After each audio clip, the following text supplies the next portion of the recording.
Hello, this is Amanda for Fairy Stamper.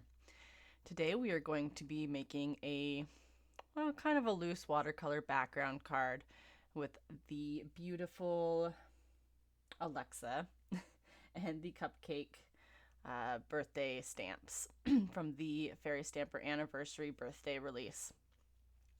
So I just sprayed my watercolor panel here that I've got cut out just slightly bigger than a Slimline card panel because I will be cutting this with a Slimline background die after I am done. So I'm spraying the back of it just so it kind of sticks to my mat and prevents it from warping and bubbling while I do the watercolor background. And then I'm just putting some water on the front of it now so my watercolors will move easily when I put them down. I am using a Dr. P.H. Martin's Hydrus watercolors, and I will pop the colors up on the screen while I'm doing it. So I'm using the Sap Green here just to kind of give the illusion of a ground or grass. And then I'm moving on to Cobalt Blue here just to kind of start my sky off. And again, I'm just doing a very loose watercolor background here. Nothing real fancy. And then I'm moving on to Indian Red. My idea was to kind of have a sunset.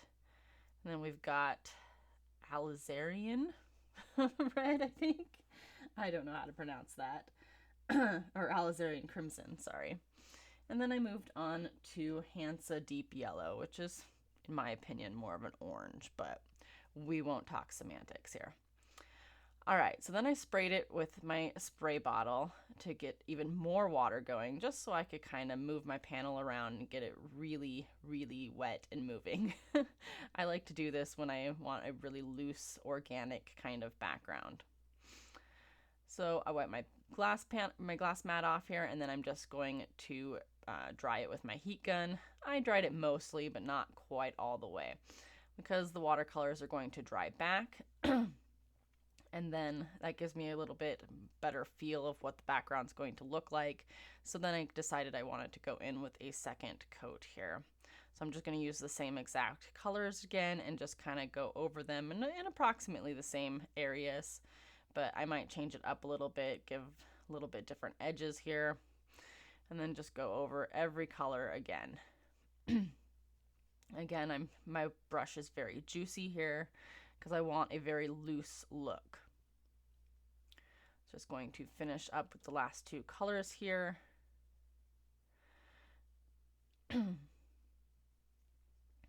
sorry, I keep clearing my throat. You guys haven't seen a video from me for several weeks here because I got COVID. My husband brought it home from work. Shame on him. No. But so I'm just recovering. I'm in the final stages of recovering. Still got a little bit of a cough and some stuff that I'm trying to hack up, and lovely, I know. Sorry for the too much information there.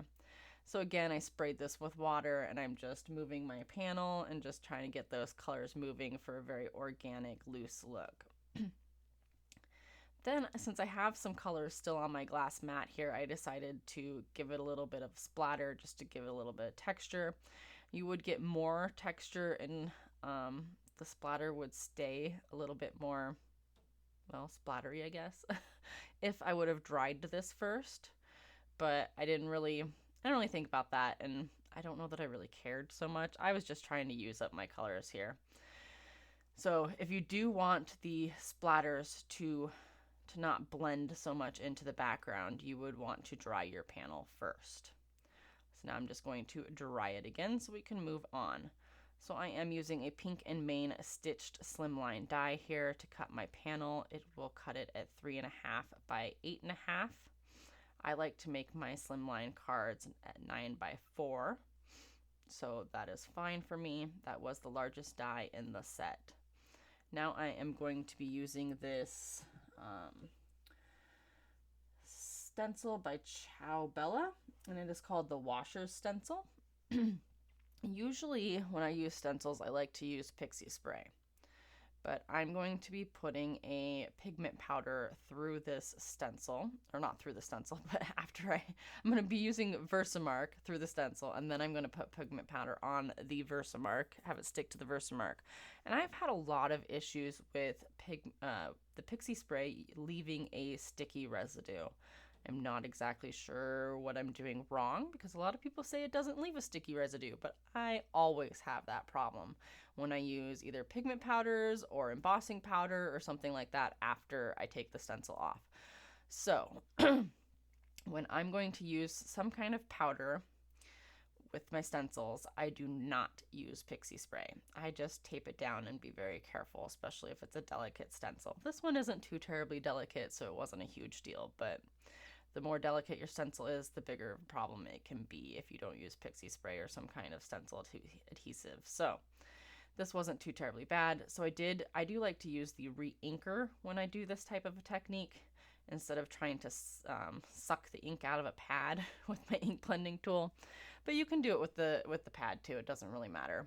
It's just a personal preference thing that I like to use. Just put a drop of the Re-Inker on my my glass mat and just use the ink blending tool.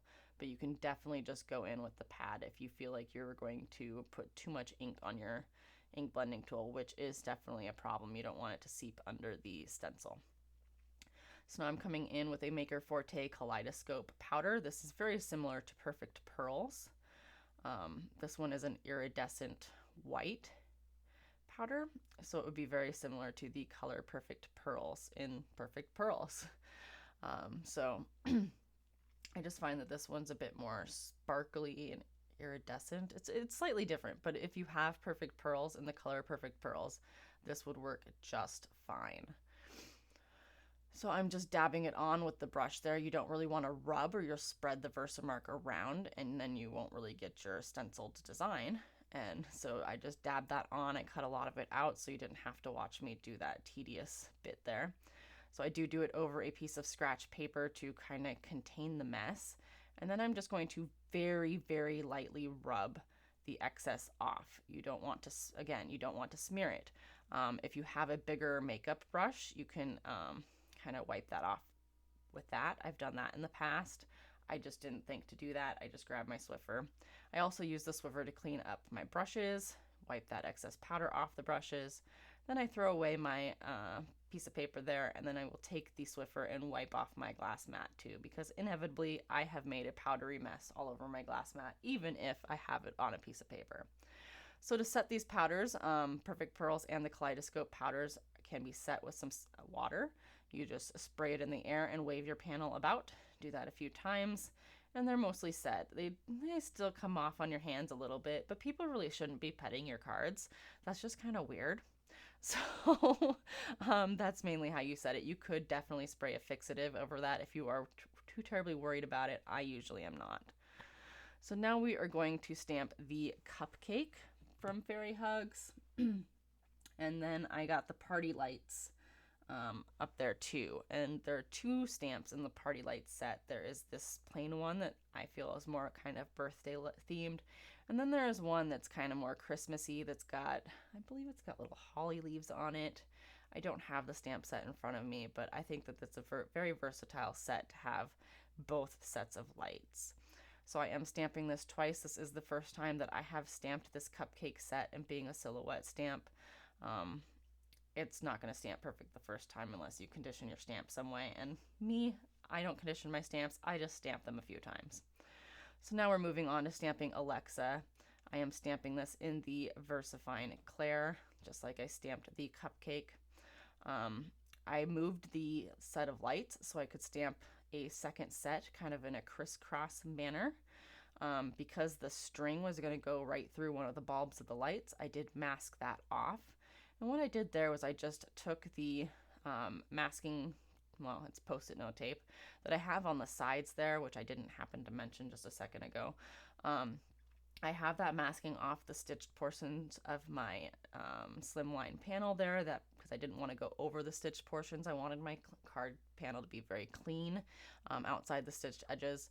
So I just masked that off, and when I did that, I had two little light bulbs on each side. So I just cut one of those off for my mask so my string did not go through my light bulb.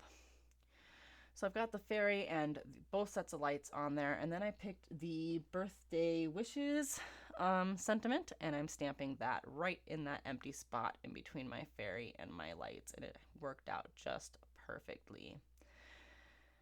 So then we're going to move on to the inside of the card, and I'm using the Fairy Dust Wishes sentiment. And I stamped this slightly off center, and then we're going to make a mistake here. I had planned on using a scrap from the card panel when I cut out my card panel. And I do this often. I use a little scrap piece here and glue it to the side. Well, my scrap was only 8 3/4, and my panel or my card base is 9 inches, and so I was short. Now I could have taken a black strip and glued that on and like matted it, but I didn't really feel like dealing with that. So what I did was just cut my strip here, or I'm going to cut my strip here.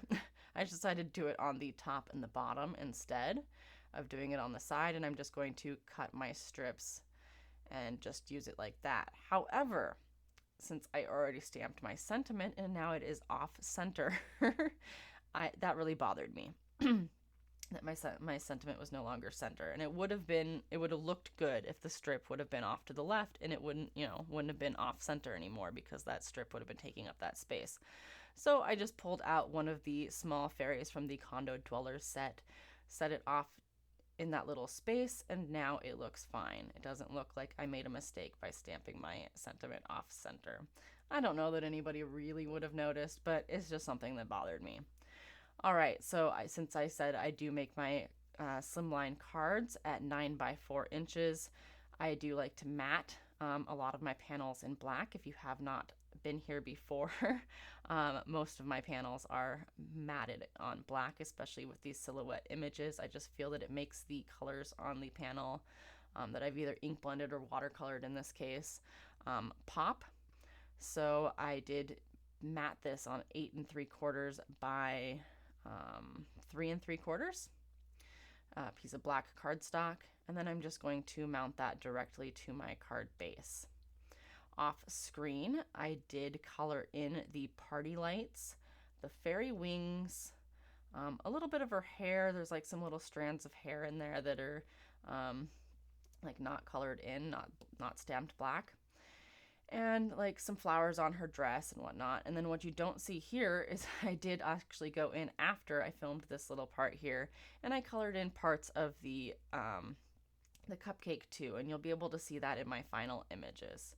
So I hope that you enjoyed the project today. Don't forget there are links to the products I used in the description box below, as well as links to our Facebook group where we share projects and we have weekly challenges and such.